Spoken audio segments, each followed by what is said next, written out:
시니에게 도움이 된 정보 트렌드 라디오입니다. 오늘도 여전히 이번 2월 달에 어르신분들께 도움이 될 만한 정책 정보 모아서 말씀드릴 건데요. 2월에는 또 설날, 명절이 껴있잖아요. 관련된 정책 내용도 함께 말씀드릴 예정입니다. 영상 내용 및 순서는 이렇습니다. 먼저 2월 달 설날 명절 위로지원금 관련 소식인데요. 요새 뉴스나 유튜브에 보시면 위로지원금을 준다는 소식이 있습니다. 이거 되게 간단하게 제가 정리를 한번 해드릴 거고요. 그 다음 2014년 노인교통비 지원금 지원해주는 거 설명해드리고, 그리고 2014년도에는 정부의 다양한 교통비 지원이 시작이 되는데 해당 내용도 종합해서 설명드리겠습니다. 그리고 2월 달에 신청 가능한 시급 4만원 노인 공공 일자리 알려드릴 거고요. 그리고 2월 달 고혈압 당뇨 지원금 12만원 신청하는 법도 알려드리겠습니다. 마지막으로 새롭게 바뀐 기초연금 선정 기준 등 바뀌는 기초연금 관련 내용 설명드리겠습니다. 영상 차분히 천천히 봐보시고요. 좋아요, 구독만 눌러주시고 바로 보러 가시죠. 먼저 2월달 설날 명절 위로지원금에 관해 설명드리겠습니다. 일단 명절 위로지원금 또는 위로지원 물품은 지자체에서 지급하는 명절 선물이나 지원금을 의미합니다. 따라서 지자체에서 지급하기에 지급하는 곳이 있을 수도 있고 지급하지 않는 곳도 있을 수 있습니다. 지원 대상은 기초생활수급자 또는 차상위 분들이 대부분 지원받습니다. 금액은 대략 2에서 5만원대 금액으로 지급이 되는데요. 이것 또한 지자체별로 다릅니다. 그리고 가장 중요한 내용, 거의 대부분은 신청을 안 하셔도 대상자이시면 지급을 받습니다. 그래서 따로 굳이 신청은 안 하셔도 되고요. 아주 극히 일부 지역에서만 신청을 하라고 하는데요. 해당 지역은 신청을 하라고 연락이 올 겁니다. 그래서 이 명절 위로지원금 관련해서는 이 내용이 전부이니 헷갈려 하지 마시고 지급 대상자이시면 신청 안 해도 대부분 지급받는다는 점 참고하시면 되겠습니다. 다음은 2014년 정부와 지자체의 다양한 교통비 지원이 시작이 되는데요. 해당 내용과 2014년도부터 노인교통비 지급해주는 지자체도 같이 정리해 드리겠습니다. 2014년 1월 27일부터는 서울시의 기후동행카드 정책이 시작됩니다. 월 6만 2천 원을 내면은 해당 월에는 서울시내 전철, 서울시 면허 시내버스, 마을버스, 리버버스를 무제한으로 이용이 가능하다고 합니다. 추가금을 내면 따릉이까지 이용이 가능하다고 하네요. 다만 이용 구간이 서울 시내에서만 이용 가능하다고 하니 참고해 주시고요. 그리고 2014년 5월부터는 전국적인 교통비 지원 정책인 K패스가 시작됩니다. 지원 기준은 월 15회 이상 대중교통을 이용하시는 분이고요. 카드를 쓰면 나중에 환급을 해주는 구조인데 일반은 20% 환급이 되고 저소득층은 53% 환급이 됩니다. 어르신분들은 저소득층 분들이 꽤나 많잖아요. 그래서 이 부분 참고해 주시면 좋겠습니다. 그리고 환급 한도는 월 최대 60회에 한해서 환급이 된다고 합니다. 이용 가능한 교통수단은 전철, 시내버스, 마을버스, 농어촌버스, 광역버스, 신분당선, GTX까지 이용이 가능하다고 합니다. 요거는 전국 모든 분들이 이용이 가능한 정책이라서 지하철이 없는 지역도 혜택을 보실 수가 있겠네요. 그리고 5월부터는 경기패스와 인천 아이패스가 시작이 되는데 요거는 K패스와 거의 정책이 비슷하다고 보시면 되겠습니다. 여기에 추가로 인천 아이패스는 65세 이상 분들을 조금 더 배려해서 30% 환급을 해준다고 하고요. 따라서 인천 어르신분들은 참고해 주시면 좋겠습니다. 그리고 2014년부터 노인분들에게 버스비 지원을 해주는 지자체 말씀드리겠습니다. 구독, 좋아요만 눌러주시고 바로 보러 가시죠. 서울 중구는 중구에 사는 만 65세 이상 어르신에게 월 3만원 한도 대중교통 이용료를 제공합니다. 작년보다 월 1만원 오른 금액이고요. 쉽게 말해서 버스나 택시를 이용하면 월 3만원 한도 내에서 이용한 금액만큼 통장으로 환급해주는 제도입니다. 정말 좋은 제도이죠. 따라서 만 65세 이상이신 분들은 동주민센터 가셔서 요거 꼭 신청을 해주시고요. 군포시는 70세 이상 어르신 버스비를 연간 16만원 지원하는데요. 1월 15일 오늘부터 시행을 하고요. 신청을 농협에서 받고 있다고 합니다. 출생 연도에 따라 신청 가능 일자가 다르니 지정일자에 신분증, GPS카드, 농협통장 지참해서 지역 내 농축협에서 교통비 지원 신청하면 되겠습니다. 버스 이용을 하면 이용 금액만큼 환급을 해주고요. 분기별 최대 4만원, 연 16만원 지원받습니다. 인천시 동구는 70세 이상 어르신에게 연 12만원, 상하반기 각각 6만원 상당의 품위 유지비를 지급합니다. 동구사랑 상품권으로 지급이 되고요. 사용은 지역 내 목욕탕, 이발소, 미용실에서 사용 가능하며 신청은 거주지 행정복지센터에 신분증 지참하셔서 가시면 됩니다. 인제구는 65세 이상 주민에게 1월 중순부터 시내버스 무료 교통카드를 지급합니다. 즉 버스비가 무료라는 건데요. 이 카드를 받으면 매월 30회 시내버스가 무료라고 합니다. 신청 방법은 읍면 행정복지센터 가셔서 어르신 복지교통카드 발급받으시면 되겠습니다. 아니면 이장, 반장에게 받을 수 있다고 하네요. 그리고 영암구는 국내 버스가 무료라고 하니 참고를 해주시고요. 속초시도 3월 2일부터는 70세 이상에게 시내버스를 월 10회 무료로 해준다고 하니 참고해주시면 되겠습니다. 현재 주민센터 가시면 어르신 교통카드 발급 신청이 가능하다고 하니 신청부터 하시고 카드 받으시면 3월 2일부터 이용해 보시길 바라겠습니다. 다음은 2월달 신청 가능한 노인 공공 일자리 추천 내용입니다. 도움이 된 정보 트렌드 라디오입니다. 오늘 알려드릴 소식은 이제는 많이 알려진 1시간 전후 정도 일을 하고 수당 4만원 받는 일자리인 2014년 이야기 할머니 소식인데요. 현재 선발이 시작이 되었다고 합니다. 56세 이상 분들이 신청 가능해서 중장년 시니어분들에게 도움이 될 만한 소식이고요. 이 아름다운 이야기 할머니가 하는 일은 일정한 교육과정을 이수한 여성 어르신들이 어린이집, 유치원 등을 직접 방문하여 재미있고 교훈이 되는 이야기를 어린아이들에게 들려주는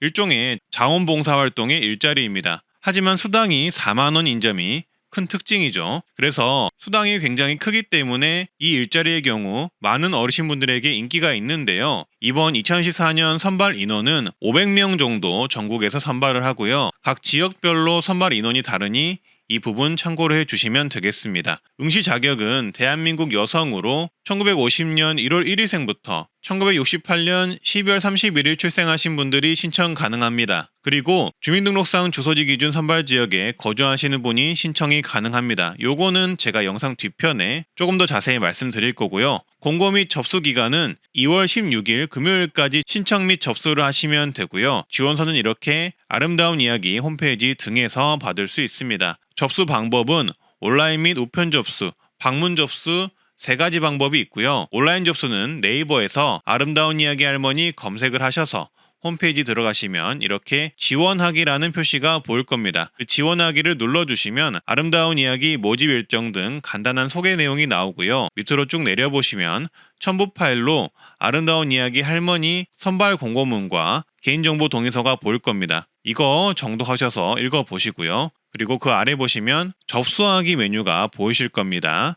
그 접수하기를 누르시면 신청이 가능하다고 합니다. 신청하기 전에 준비할 서류나 이런 것들이 여러 가지가 있기 때문에 선발 공고문을 꼼꼼히 읽어보시고 준비를 잘해서 신청을 해주시고요. 그리고 접수하기 옆 버튼에 이야기 할머니 지원 방법 이라는 버튼이 있는데요. 요거를 누르시면 신청하는 방법을 유튜브 동영상으로 자세히 알려주니까 요것도 참고해 주시면 되겠습니다. 그리고 우편 접수는 한국국악진흥원으로 해주시면 되고요. 방문 접수는 이야기 할머니 서울사무소로 해주시면 되는데요. 3가지 방법 중 1가지 방법으로만 신청하시면 되고요. 상세 주소는 화면을 참고해 주시면 되겠습니다. 심사 일정은 일단 서류 전형 발표가 3월 4일에 있을 거고요. 면접 전형이 4월에 있을 예정입니다. 그 이후 교육과정은 4월에서 10월달 교육과정을 이수할 예정이라고 합니다. 제출 서류는 여러 가지가 있으니 확인을 해주시고요. 우대사항은 차상위 계층 및 기초생활수급자는 가산점을 준다고 합니다. 그리고 선발 지역을 확인해보는 것도 중요한데요.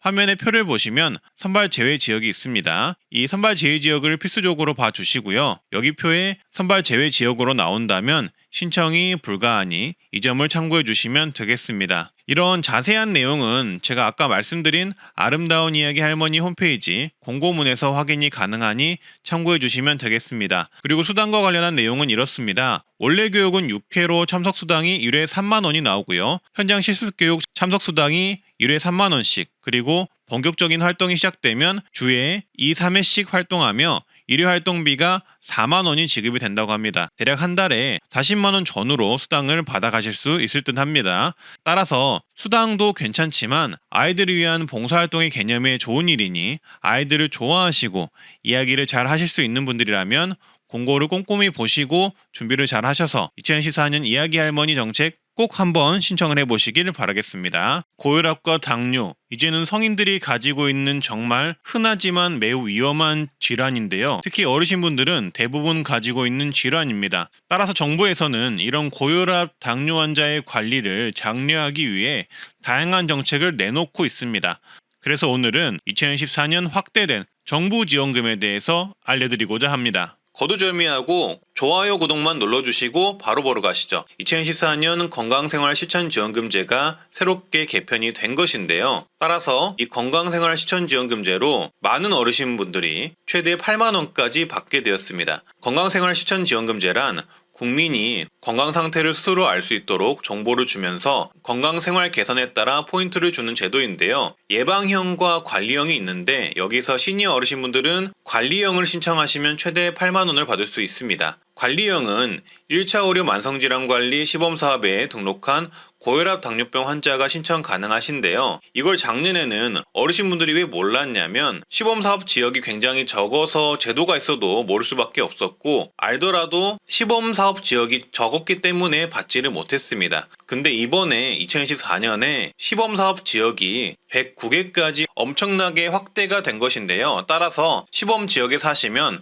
해당 건강생활 실천지원금 제도를 신청하실 수 있게 되었습니다. 그래서 지금부터 전국 모든 시범지역을 알려드릴 텐데요. 시, 군, 구까지 모두 불러드릴게요. 제가 지금부터 알려드리는 지역에 사시면 고혈압, 당뇨 있으시면 건강생활 실천지원금을 신청하실 수 있습니다. 서울 종로구, 중구, 용산구, 성동구, 광진구, 동대문구, 중랑구, 성북구, 강북구, 도봉구, 노원구, 은평구, 서대문구, 마포구, 양천구, 강서구, 구로구, 금천구, 영등포구, 동작구, 관악구, 강남구, 송파구, 강동구 이 지역에 거주를 하시면 받을 수가 있고요. 경기도와 인천의 경우는 수원시, 성남시, 의정부시, 안양시, 부천시, 평택시, 안산시, 고양시, 과천시, 남양주시, 그리고 오산시, 시흥시, 군포시, 의왕시, 용인시, 안성시, 파주시, 김포시, 양주시, 광주시, 포천시, 양평군까지 경기도 사시는 분들은 받을 수 있고요. 인천의 경우는 인천 중구, 연수구, 미추홀구, 남동구, 부평구, 계양구, 서구가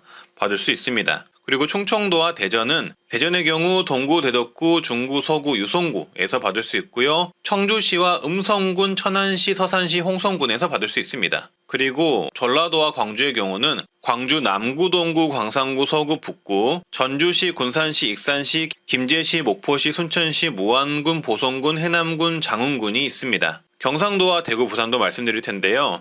대구, 중구, 서구, 남구, 달서구, 달성군, 북구, 수성구가 있고요. 경산시, 청도군, 영천시, 포항시, 고령군, 영덕군이 받을 수가 있습니다. 부산의 경우 서구, 진구, 해운대구, 북구, 금정구, 동래구, 사하구, 수영구, 연제구에서 받을 수 있고요. 창원시, 김해시, 양산시, 의령군, 함양군에서 받을 수 있습니다.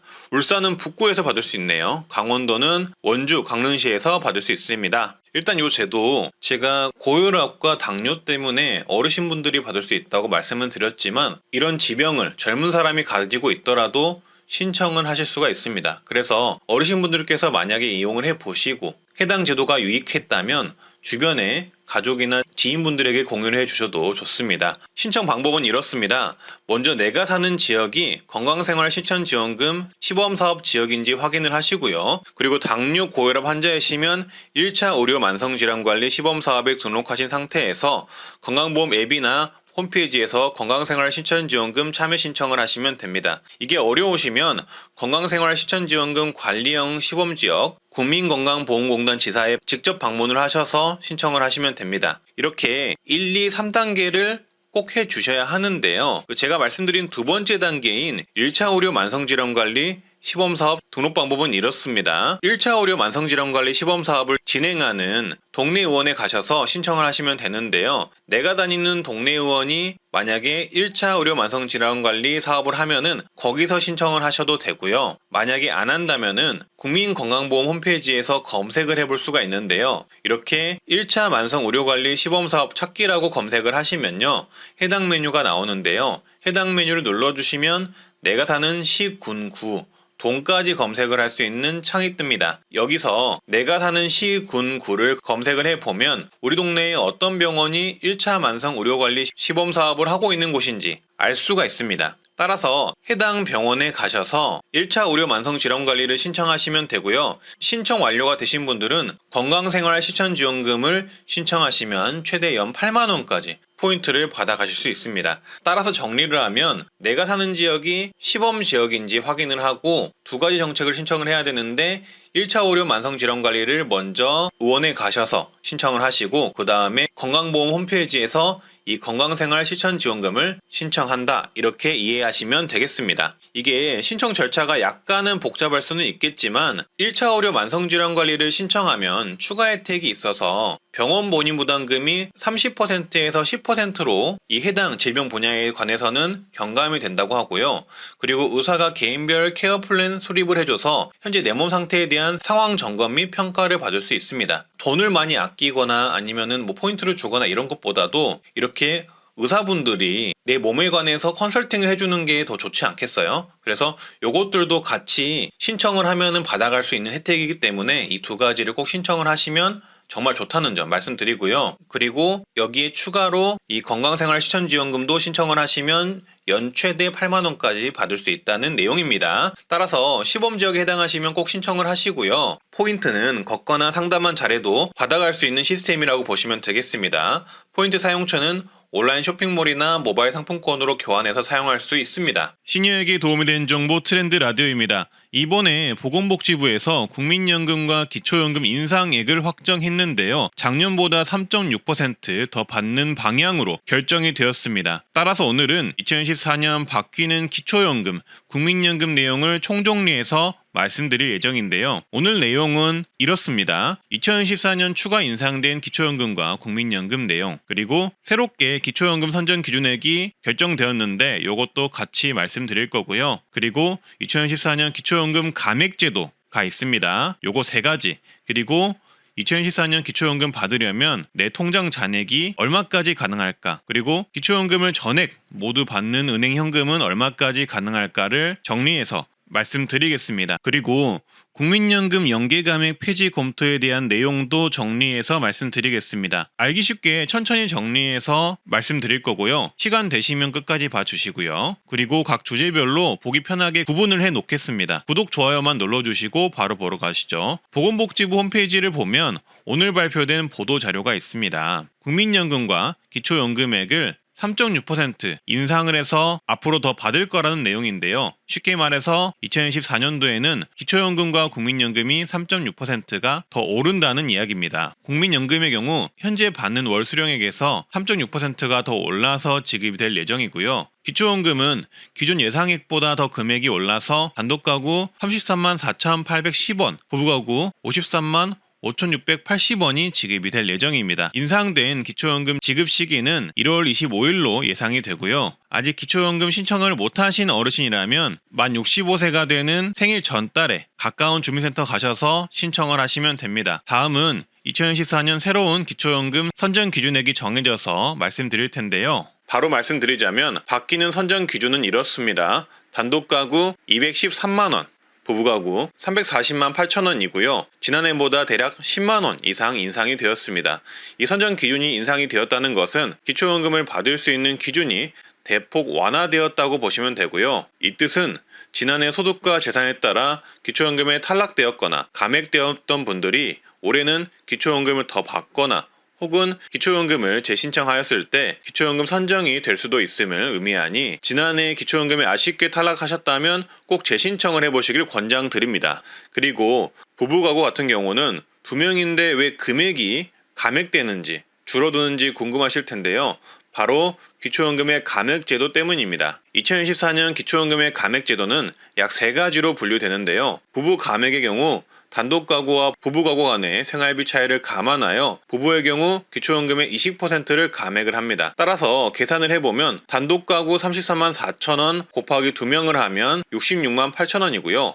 이 금액에서 20%를 감액을 하는 금액을 계산을 하면 53만 4,400원이 됩니다. 이 금액이 2014년 부부가구의 월 최대 금액이 될 예정입니다. 또한 2014년 기초연금은 소득 역전 방지 감액 제도 또한 여전히 유지하고 있는데요. 소득 역전 방지 감액이란 기초연금을 받는 사람과 못 받는 사람 간의 기초연금 수급으로 발생할 수 있는 소득 역전을 최소화하기 위해서 만들어진 기초연금 감액 제도입니다. 쉽게 말해서 소득과 재산이 일정 금액 이상이라면 기초연금을 감액하는 제도이고요. 더 정확히는 내 소득 인정액이 앞서 말한 선정 기준액과 근접하다면 근접한 만큼 감액하는 제도입니다. 예를 들어서 내 소득 인정액이 200만 원이면 2014년 기초연금 선정 기준액이 213만 원이기 때문에 그 차액인 13만 원만 기초연금을 지급하는 것입니다. 나머지 20만 원 정도는 감액해서 안 준다는 거죠. 따라서 기초연금을 온전히 다 받으시려면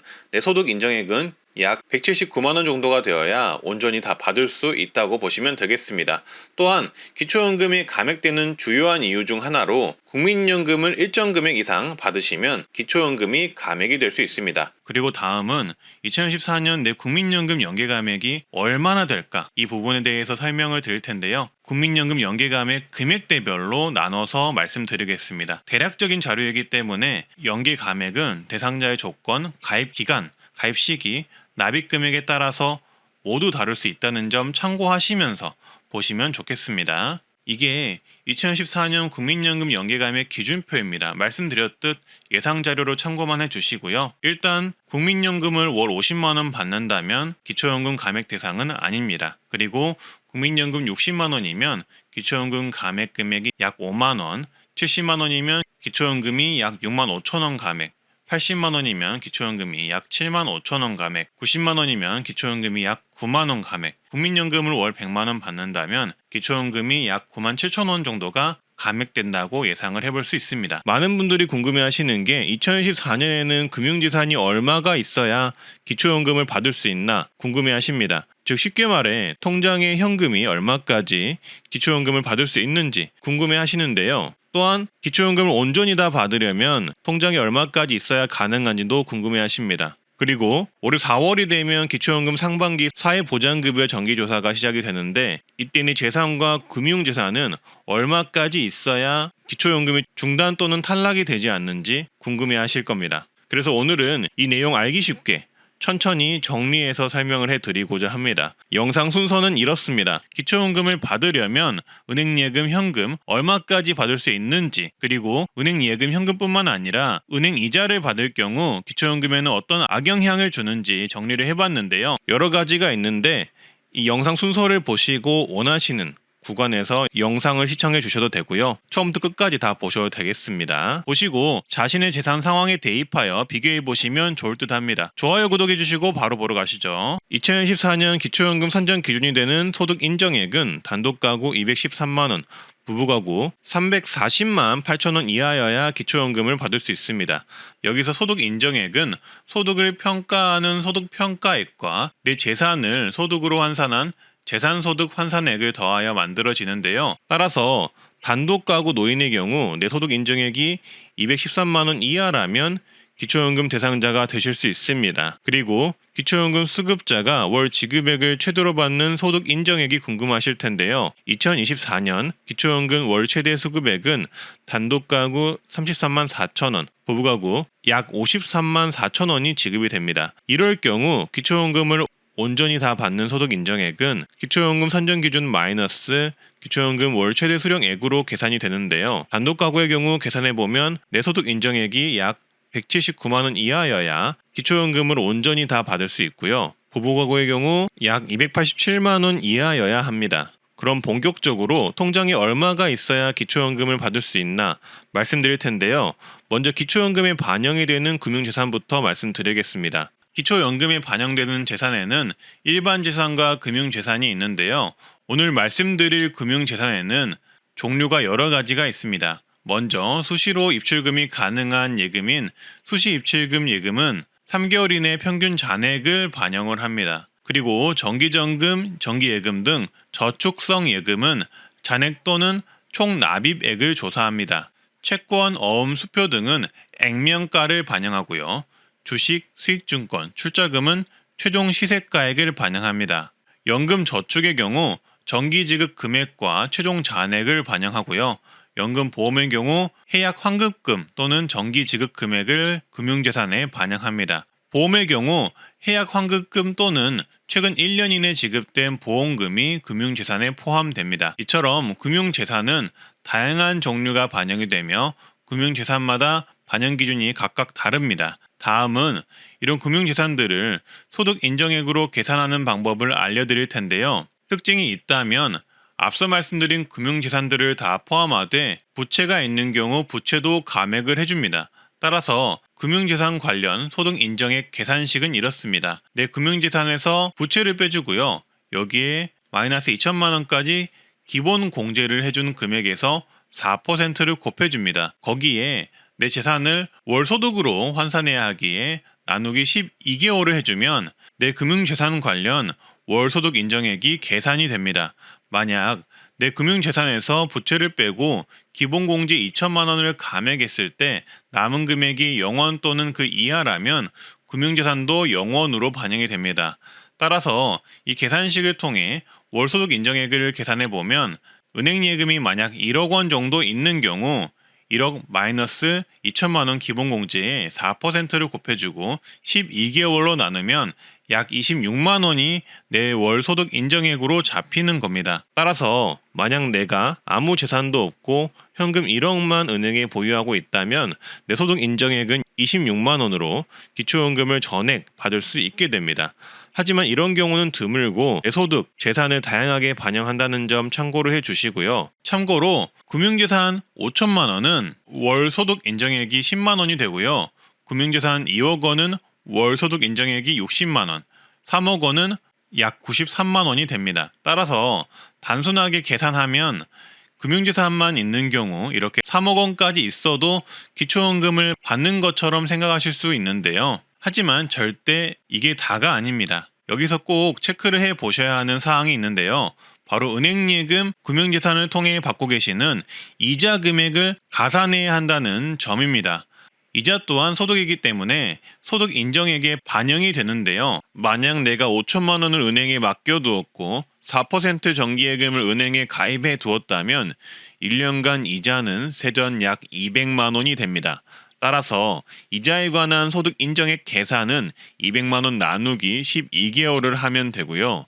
매월 4만 원까지 이자 소득 공제를 해주기 때문에 마이너스 4만 원을 해주면 대략 12만 6천 원이 됩니다. 이게 이자 금액의 월소득 인정액이 되는 겁니다. 따라서 5천만 원을 은행에 가지고 있다면 금융재산 소득 인정액과 이자 관련 소득 인정액을 합산해서 내 소득 인정액을 계산을 해 주어야 합니다. 그래서 5천만 원, 1억, 2억, 3억 원이 은행에 예치되어 있는 분들을 기준으로 4% 이자 소득이 있는 분들의 소득 인정액을 계산을 해봤는데요. 표로 편하게 보실 수 있게 정리했습니다. 일단 요거는 내 재산이 금융재산만 있다는 가정하에 말씀드리는 거니 감안해서 봐주시고요. 은행에 5천만 원이 예금으로 있으면 금융재산 소득 인정액은 10만 원, 이자 소득 인정액은 약 12.6만 원. 그래서 합계 내 월 소득 인정액은 대략적으로 월 22.6만 원이 되겠고요.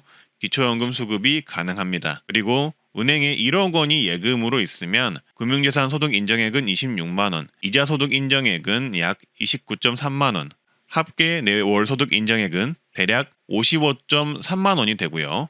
기초연금 수급이 가능합니다. 그리고 은행에 2억 원이 예금으로 있으면 금융재산 소득 인정액은 60만 원, 이자 소득 인정액은 약 62만 6천 원으로 내 월 소득 인정액은 합계 약 126만 6천 원이 되겠고요. 기초연금 수급이 가능합니다. 그리고 만약 은행에 3억 원이 예금으로 있으면 금융재산 소득 인정액은 약 93.3만 원, 이자 소득 인정액은 96만 원으로 합계 189.3만 원이 되어서 기초연금 선정 기준 단독가구 213만 원에 못 미치기 때문에 기초연금을 받을 수 있습니다. 하지만 감액이 되어서 일부만 지급이 될 가능성이 높습니다. 그리고 기초연금을 온전히 다 받는 금융재산의 기준도 궁금하실 텐데요. 은행예금 2억 8천만 원에 4%를 받는 예금을 보유하신 경우 기초연금을 온전히 다 받는 기준이 될 수가 있습니다. 은행예금 2억 8천만 원의 소득 인정액을 계산해 보면 금융재산 소득 인정액 약 86만 6천 원, 여기에 이자 소득 인정액 89만 3천 원을 더하면 합산 소득 인정액은 약 176만 원이 됩니다. 이렇게 된다면 2014년 기초연금 산정 기준인 213만 원에 34만 원 이상 금액이 못 미치는 기준이 되므로 해당 예금액은 기초연금을 온전히 다 받을 수 있는 기준이 될 수가 있습니다. 따라서 만약에 내가 금융재산만 있다고 가정을 한다면 이렇게 3억 원이 있더라도 일부 감액이 되긴 하겠지만 기초연금을 받을 수 있게 된다라고 생각을 하시면 되겠습니다. 하지만 이렇게 금융재산만 있는 분들은 거의 없겠죠. 보통은 여기에 추가 금융재산, 그리고 일반재산, 그리고 내 소득까지 합쳐서 계산을 하기 때문에 일반 재산도 있고 소득도 있고 금융재산이 3억 원이 있다면 기초연금은 받기 어렵다고 보시면 되겠습니다. 마지막으로 내가 받은 이자 수령액이 언제쯤 반영이 되나 궁금하실 텐데요. 이자 소득의 재산 반영 시기를 알고 계시면 좋은데요. 이 부분이 가장 중요합니다. 이자 소득은 이자를 받은 달이 속한 해에 다음해 4월 정기조사 때 반영이 되는데요. 만약 올해 12월 이자를 받았다면 내년 4월 정기조사 때 반영이 되겠죠. 따라서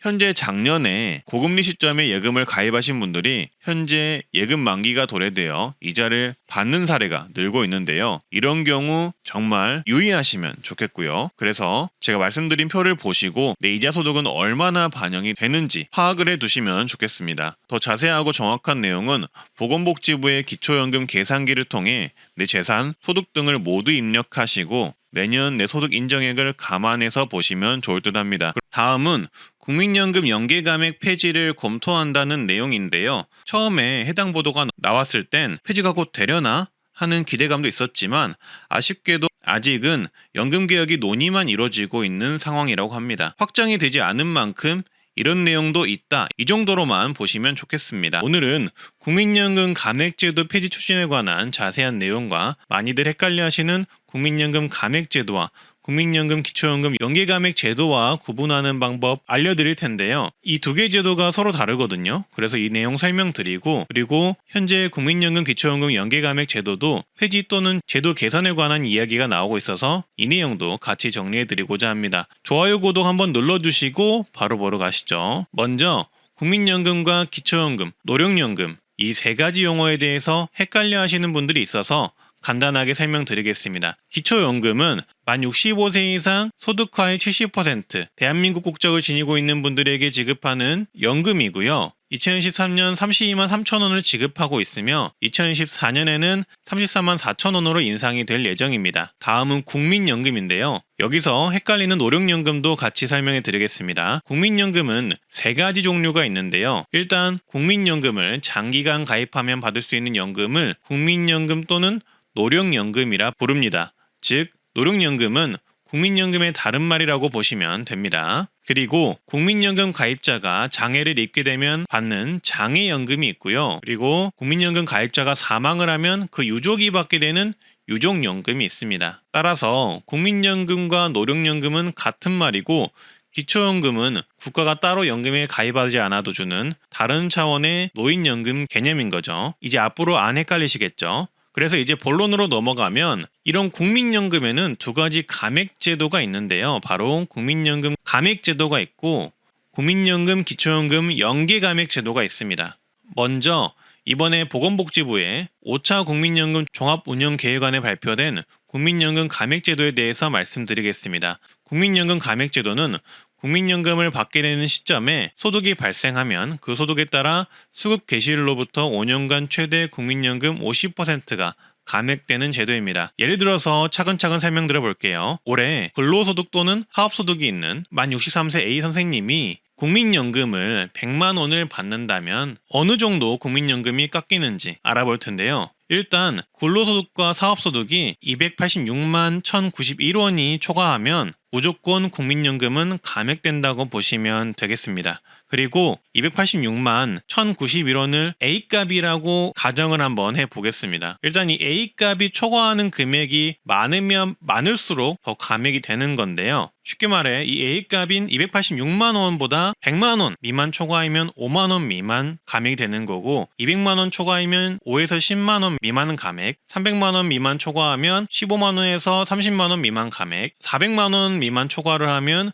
30에서 50만 원 미만 감액이 되고요. 400만 원 이상 초과하면 국민연금이 50만 원 이상 깎인다고 보시면 되겠습니다. 이렇게 소득에 따라서 감액되는 것이 바로 국민연금 감액제도라고 보시면 되겠습니다. 따라서 이 국민연금 감액제도가 이번에 보건복지부의 제도 추진에 따라서 만약 제5차 국민연금 종합운영계획안이 국회를 통과하면 폐지가 될 수 있다는 건데요. 국민연금에만 기대어서 생활하실 수 없는 분들이 많으실 텐데 이 제도가 폐지가 되면 소득활동도 하면서 연금도 온전히 전부 받아가실 수 있는 방향으로 정책이 개편된다고 보시면 되겠습니다. 다음은 국민연금 감액에 관련된 두 번째 제도, 바로 국민연금 기초연금 연계감액 제도입니다. 이 제도는 국민연금을 많이 받을수록 기초연금을 감액하는 제도인데요. 이 국민연금 기초연금 연계감액 제도의 상황은 현재 개선의 목소리가 지속적으로 나오고 있는 상황입니다. 왜냐하면 지금까지 기초연금 제도 개편을 논의한 기초연금 적정성 평가위원회가 30일 보고서에서 국민연금 기초연금 연계감액 장치가 국민 수용성이 떨어지는 만큼 손질해야 한다고 제안했기 때문인데요. 현재 국민연금 연계감액은 기초연금 32만 3,180원의 150%인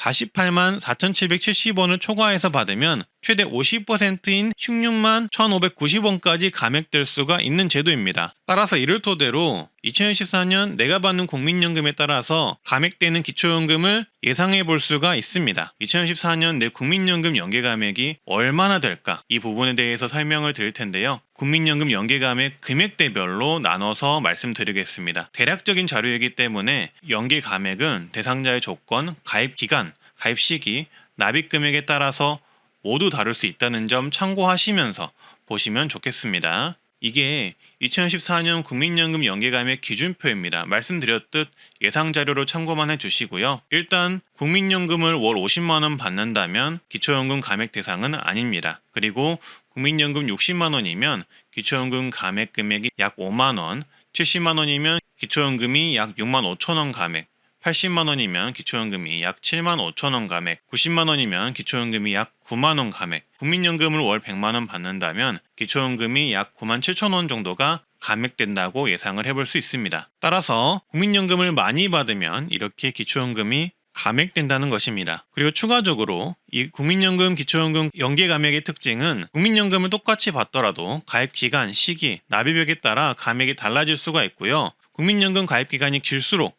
기초연금액이 줄어드는데 국민연금 가입기간 11년까지는 감액이었고 가입기간 12년을 넘으면 1년씩 길어질수록 약 1만원씩 기초연금이 감액된다는 점 참고하시면 되겠습니다. 이런 이유로 기초연금을 전액받지 못하고 감액된 금액을 받게 되는 수급자들도 매년 꾸준히 나오고 있다고 합니다. 그리고 보건복지부 통계에 따르면 기초연금과 국민연금을 동시에 받는 수급자는 2014년 14만 3천 명 정도에서 2022년 38만 명으로 증가한 상황이라고 합니다. 통계로 봤을 때 국민연금 기초연금 연계감액 수급자들은 더 증가했을 것이라고 판단이 되는데요. 따라서 이러한 국민연금 기초연금 연계감액은 연계감액의 계산식도 복잡하고 국민연금 성실가입자의 불이익이 커져 국민연금 장기가입 동기를 떨어뜨리는 부작용을 낳을 수도 있다는 의견이 제기되고 있는 상황입니다. 해당 의견을 뒷받침하는 조사도 나왔는데요. 2012년 4월 국민연금 가입자 1,000명을 대상으로 조사한 결과 기초연금액이 오를수록 국민연금 가입을 거부하겠다는 의향이